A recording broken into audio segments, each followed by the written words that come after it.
আপনারা কি জানেন আমাদের ফ্রি ফায়ার মধ্যে এমন একটি সেটিং চলে আসছে যে সেটিংটা অন করে যদি আপনি গেম প্লে করেন তাহলে বিয়ার র্যাঙ্কের মধ্যে আপনাকে কোনো রকমের মাইনাস দেওয়া হবে না এন্ড প্রত্যেকটা র্যাঙ্ক ম্যাচের মধ্যে আপনি রাশ গেম প্লে করে অনেক বেশি বেশি করে প্লাস আনতে পারবেন কারণ আপনি মরে গেলে আপনাকে কোনো রকমের মাইনাস দেওয়া হবে না। আর হ্যাঁ, বর্তমান সময়ে অনেক অনেক গ্র্যান্ড মাস্টার প্লেয়ার এটা ইউজ করে তারা 9 থেকে 10,000 স্কোর করে ফেলছে মাত্র 2 দিনে। আপনারা কি এটা জানেন বর্তমান সময়ে কুরুল গেমিং তার একটা ভিডিওতে 17 কিল করে এন্ড 17টাই হেডশট কিল করে এন্ড সে এটাকে ওয়ার্ল্ড রেকর্ড বলে দাবি করে। বাট আরো 2 বছর আগে বাংলাদেশে একজন মোবাইল লেজেন্ড প্লেয়ার যে কিনা সোলো ভার্সেস স্কোয়াডে 21টা কিল 21টাই হেডশট কিল করে ওয়ার্ল্ড রেকর্ড করেছিল। বাট আপনার কি জানা আছে সে মোবাইল দিয়ে ওয়ার্ল্ড রেকর্ড করা ইউটিউবারটির নাম কি? আচ্ছা, আপনারা কি কখনো কাউকে ফ্রি ফায়ার গেম প্লের সাথে তাল মিলিয়ে গান করতে শুনেছেন? সো গাইস, আজকের এই ভিডিওতে আমি তোমাদেরকে এমন ফার্স্ট ফ্যাক্ট জানাবো যা তোমাদের জানা দরকার। সো গাইস, চলো তাহলে আজকের ভিডিওটা শুরু করা যাক।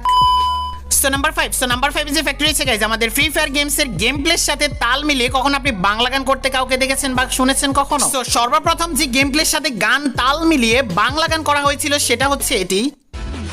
বলছি অ্যাডামের দিব্যি করে পেছনে তুই মারিস না রে, আমি কিন্তু সুযোগ পেলে লবিতে দেব ফেলে, তবু তুমি এসেছো, এসে তুমি ফেসেছো, এদিক থেকে ঘুরে যেয়ে পেছনে মারবো, মেডি মেরে কি হবে, লবিতে উড়ে যাবে, নিচে আরো দুটো বান্দা এসে যে গেছে, এ যে কালুয়া সঙ্গে ভুলুয়া দুটো মিলিয়া মারছে আমায়, ও ক্ষতি কি বলো করেছি, কেন পিছনে পড়েছো আমায়, তাড়াতাড়ি মেরি মারে ভবলীলা সঙ্গ করি, দুটো বান্দা এসে গেছে, এসে দুটো ফেসে গেছে, লাইক তোমরা করে দাও না, গেমপ্লের মজা নাও না, ওই পাশে ওই ঘরের ভিতর আছে ওই অ্যাডাম ইতর, মেরে দিলাম আমি ওকে, এসেছিল মারার ঝোঁকে, লাইক তোমরা করে দাও না প্লিজ।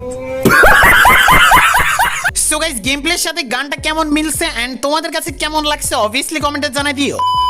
সো নাম্বার 4 রয়েছে, আপনার কি কখনো প্লেন থেকে নামার সময় আপনাদের স্কেটবোর্ড প্লাস প্যারাশুট ছাড়া প্লেন থেকে ল্যান্ডিং করেছে? তাছাড়া জিপ লাইনের পাশে কখনো গাড়ি উড়িয়েছে? এছাড়া এয়ারড্রপের উপর কিভাবে গাড়ি উঠাতে হয় সেটা কি আপনার জানা আছে? তাছাড়া স্ক্রিনে দেখানো এই ওয়ালটির ভিতরে তুমি কিভাবে প্রবেশ করবা সেটা কি তোমার জানা আছে? সো এই 4টি ট্রিক্স কিভাবে করতে হয় সেটা আমি তোমাদেরকে এখন দেখাবো। সো তোমার প্লেন থেকে নামার সময় তোমার প্যারাশুট এন্ড তোমার স্কেটবোর্ডটা উধাও করার জন্য তোমাকে প্রথমত ম্যাচে চলে আসতে হবে এন্ড ম্যাচে চলে আসার সাথে সাথে তোমার ডেটাটা অফ করে নিতে হবে এন্ড ডেটাটা অফ করে 2 সেকেন্ডের ভিতর আবার ডেটাটা চালু দিয়ে তারপরে তুমি প্লেন থেকে জাম্প করে দিবা। আই মিন তুমি প্লেন থেকে ল্যান্ডিং করার বাটনটি ক্লিক করবে এন্ড দেখবা তোমার ম্যাজিক হয়ে গেছে, তোমার নেটটা আবার ফেরত আসার সাথে দেখবা যে তোমার যে স্কেটবোর্ডটা রয়েছে এন্ড প্যারাশুটটা রয়েছে ওই দুটোই কিন্তু একেবারে উধাও হয়ে গেছে এন্ড তুমি এটা দেখিয়ে তোমার ফ্রেন্ডদের সাথে কিন্তু মজা নিতে পারবা। আবার অনেকেই কমেন্ট করো যে ট্রিক্স ইউজ করলে কি আইডির কিছু হবে? সো ভাই, আইডি একদম সেফই থাকবে কারণ আমরা আগে নিজেরা ট্রাই করি তারপরে তোমাদেরকে দেখাই। সো এইটা করে তুমি তোমার ফ্রেন্ডদের সাথে মজা নিতে পারবা। সো নেক্সটে রয়েছে এয়ারড্রপের উপর কিভাবে তুমি গাড়ি উঠাবা। সো এয়ারড্রপের উপরে গাড়ি উঠাতে হলে তোমাকে প্রথমত ম্যাচে চলে আসতে হবে এন্ড অবশ্যই তোমাকে এয়ারড্রপ সিলেক্ট করে নিয়ে আসতে হবে এন্ড তারপরে তোমার আশেপাশে গাড়ি থাকতে হবে এন্ড গাড়ি থাকার পরপরই তুমি কিন্তু এয়ারড্রপটা মেরে দিবে এন্ড সাথে সাথে গিয়ে তুমি গাড়িতে বসবা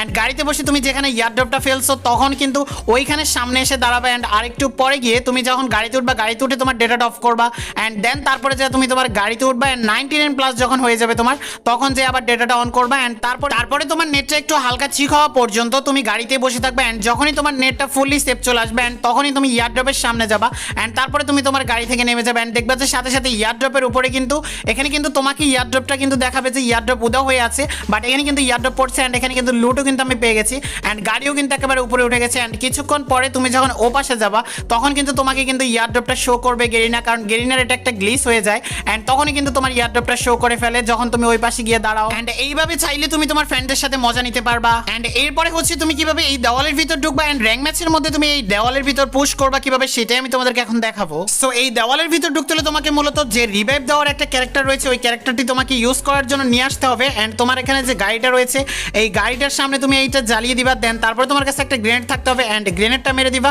এন্ড তারপরে তুমি এখানে ড্রাইভ বাটনে বসে যাবে এন্ড সাথে সাথে গ্রেনেড ফাটার সাথে সাথে দেখবা যে ম্যাজিক হয়ে গেছে এন্ড তুমি একেবারে দেওয়ালের ভিতরে চলে আসবে নিজে নিজেকে রিভাইভ করে ফেলবা এন্ড তারপরে দেখতে পাবো যে তুমি এখানে চলে আসছো এন্ড এখান থেকে তুমি বাইরে এনিমিকে মারতেও পারবা প্লাস এখান থেকে কিন্তু তুমি সবকিছু দেখতেও পাবা। আবার যখন জুন চলে আসবে তোমার কাছে তখন তুমি এখান থেকে বের হয়ে তুমি তোমার জুন পোস্টটা শেষ করতেও পারবা। পারবা ম্যাচটা। এবার স্ক্রিনে থাকা গাড়িটিকে তোমরা কিভাবে উড়াবা জিপ লাইনের পাশে, এটাই আমি তোমাদেরকে এখন দেখাবো। সো এই ট্রিক্সটি করতে হলে তোমাকে মূলত একটা উঁচু জায়গায় চলে আসতে হবে। আর হ্যাঁ, অবভিয়াসলি তোমার ফ্রেন্ড থাকতে হবে পাশে, মানে তোমার স্কোয়াড টিমমেট বা তোমার ডু টিমমেট থাকতে হবে। তুমি সোলো ম্যাচ এটা করতে পারবে না। আর হ্যাঁ, এই ট্রিক্সটি শুধুমাত্র কিন্তু যে ইন্টার করবে সেই দেখতে পাবে, কোনো রকমের ড্রাইভ করা প্লেয়ারটি কিন্তু দেখতে পাবে না। সো এখানে প্রথমত আমি ইন্টার বাটনে ক্লিক করে বসে গেলাম এন্ড আমার ফ্রেন্ডকে আমি গাড়ি চালাতে দিয়ে তারপরে আমি মিনিমাইজ করলাম এন্ড তারপরে আমি আমার ডেটাটা অফ করে দিলাম। তুমি ওয়াইফাই বা ডেটা যেটা ইউজ করো ওটা তুমি অফ করে দিবা, তারপরে তুমি আবার সাথে সাথে ডেটা অন করে নিবা এন্ড তারপরে তুমি তোমার গেমসের ভিতর চলে আসবে এন্ড তারপরে দেখবা ম্যাজিক। আর এই ট্রিক্সটি শুধুমাত্র কিন্তু ইন্টার যে করবে সেই কিন্তু মিনিমাইজ করলে দেখতে পাবে, অন্যরা কেউ কিন্তু দেখতে পাবে না। সো তোমাদের কাছে আমার 4টি ট্রিক্স কেমন লাগছে অবভিয়াসলি কমেন্টে জানাই দিও।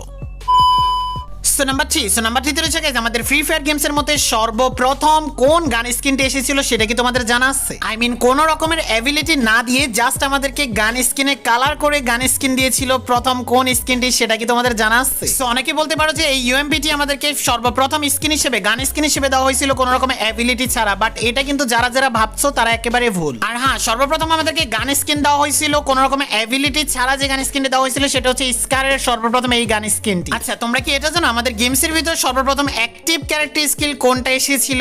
এখন বর্তমান সময়ে আমাদের এখানে অনেকে বলবে যে ডিজে অলক, বাট ডিজে অলক ভেবে থাকলে আপনি একদমই ভুল, বিকজ আমাদের গেমসের ভিতর সর্বপ্রথম ক্যারেক্টার স্কিল হিসেবে এসেছিল কোন ক্যারেক্টারটি, যা 1 ডায়মন্ডে আমরা টপ আপ ইভেন্টের মধ্যে পেয়েছিলাম। সর্বপ্রথম ওইটাই ছিল আমাদের অ্যাক্টিভ স্কিল ক্যারেক্টার, বাট যখন ডিজে অলকটি এসেছিল তখনই সবাই অ্যাক্টিভ স্কিল সম্পর্কে ধারণা পেয়েছিল। সো গাইস, তোমরা কারা কারা আগে থেকে জানতে যে হুকং ক্যারেক্টারটি আমাদের সর্বপ্রথম অ্যাক্টিভ স্কিল ক্যারেক্টার, সো তারা অবভিয়াসলি তোমরা কমেন্টে জানাই দিও। সো নাম্বার 2 তে রয়েছে কুরুল গেমিং। সো কুরুল গেমিং মূলত তার একটা ভিডিওতে সে 17টা কিল করে এন্ড 17টাই হেডশট দিয়ে কিল করে এন্ড সে দাবি করে যে সে ওয়ার্ল্ড রেকর্ড করেছিল। সো তার ভিডিওটা ছিল ঠিক এরকম। এটা দেখতে পাচ্ছ আমাদের কিন্তু এই ম্যাচটাতে দেখো 17টা কিল এবং 17টাই কিন্তু হেডশট। এই যে দেখো 17টাই কিন্তু হেডশট, অন্যরকম একটা নতুন একটা রেকর্ড হয়ে গেল। সো গাইস, শুনতে তো পেলে তার রেকর্ডের কথা, বাট এটা কিন্তু কোনো রকমের ওয়ার্ল্ড রেকর্ড ছিল না। ওয়ার্ল্ড রেকর্ড ছিল আমাদের আরো 2 বছর আগে যা করেছিল আমাদের মোবাইল একজন লেজেন্ড, আর সেই লেজেন্ডের ওয়ার্ল্ড রেকর্ড ছিল 21টাই হেডশট কিল, তাও আবার সোলো ভার্সেস স্কোয়াডে। সো গাইস, সেই লেজেন্ডের নাম হচ্ছে নাইম আলম। সো নাইম আলম মূলত সোলো ভার্সেস স্কোয়াডে 21টাই হেডশট কিল করেছিল, তাও আবার সোলো ভার্সেস স্কোয়াডে এন্ড তার সেই ওয়ার্ল্ড রেকর্ড করা ভিডিওতে সেভেস420 কেও রিঅ্যাকশন দিতে দেখা যায়। এটা বেস্ট টিম ছিল এই ম্যাচের। বেস্ট টিমের একজন শেষ হয়ে গেল, দ্বিতীয়জন হেডশট খেয়ে পড়ে আছে। এখন 1 ভার্সেস 1 খেলা আছে ভাই, অমূল্যেই শেষ, খেল খতম। নিউ রেকর্ড 21 কিল 21 হেডশট। ওকে, সো গাইস, তোমরা কারা কারা আগে থেকে নাইম আলমের এই ওয়ার্ল্ড রেকর্ডটির সম্পর্কে জানতে তারা অবভিয়াসলি NM লিখে কমেন্ট করবা, তাহলে আমি বুঝতে পারবো যে তুমি এই ওয়ার্ল্ড রেকর্ডের সম্পর্কে আগে থেকে জানতে। সো নাম্বার 1 যে ফ্যাক্টরি আছে গাইস, আমাদের ফ্রি ফায়ার গেমসের র‍্যাঙ্ক মোড রয়েছে এন্ড এই র‍্যাঙ্ক ম্যাচের মধ্যে আমরা কিভাবে মাইনাস খাবো না কোনো রকমের। সো ওই ট্রিক্সটা আমি তোমাদেরকে এখন দেখাবো। আর এই ট্রিক্সই তোমাদেরকে দেখানোর আগে বলে রাখি, তোমরা যারা যারা এই পর্যন্ত ভিডিওটা দেখেছো তারা WOW লিখে কমেন্ট করবা, তাহলে আমি বুঝতে পারবো যে তোমরা একেবারে শেষ পর্যন্ত ভিডিওটা দেখেছো। আর আমার সম্পর্কে কোনো কিছু জানার থাকলে তুমি WOW লিখে তারপরে তুমি তোমার যেটা জানা আছে ওটা তুমি কমেন্ট করতে পারো। আর যারা যারা WOW লিখে কমেন্ট করবে আমি শুধুমাত্র তাদের কমেন্টে রিপ্লাই দিব। সো এখানে ম্যাচে আসার পর আমি দেখো একেবারে উপর থেকে নিচে পড়ে কিন্তু মরে গেছি এন্ড সবার আগে কিন্তু আমি বিয়ার র্যাঙ্কে মরে গেছি এন্ড আমার কি কিন্তু এখানে কিন্তু তোমার 0+ দেওয়া হয়েছে, আমি কিন্তু তারপরে কিন্তু 48 নম্বরে কিন্তু মরেছি। সো এইটা করতে হলে তোমার আইডিতে একটা ড্রপ কার্ড থাকতে হবে, যেটার জন্য তোমার র্যাঙ্কটা ড্রপ হবে না। সো র্যাঙ্ক মাইনাস খাবে না তুমি এই কার্ডটি থাকলে। আর এই কার্ডটি এখন বর্তমান সময় অনেকে ফ্রিতে দিতেছে। সো তোমাদের কাদের কাদের কাছে এই কার্ডটি রয়েছে তারা অবভিয়াসলি কমেন্টে জানাই দিও। সো গাইস, এই ছিল আমাদের আজকের ভিডিও। সো দেখা হবে নেক্সট কোনো ধামাকাদার ভিডিওতে এন্ড তোমরা যারা যারা আমার সম্পর্কে কোনো কিছু জানতে চাও তারা WOW লিখে কমেন্ট করতে পারো। সো এটা আজকের ভিডিওটি পর্যন্তই। সবাই ভালো থেকো, সুস্থ থেকো, আল্লাহ হাফেজ।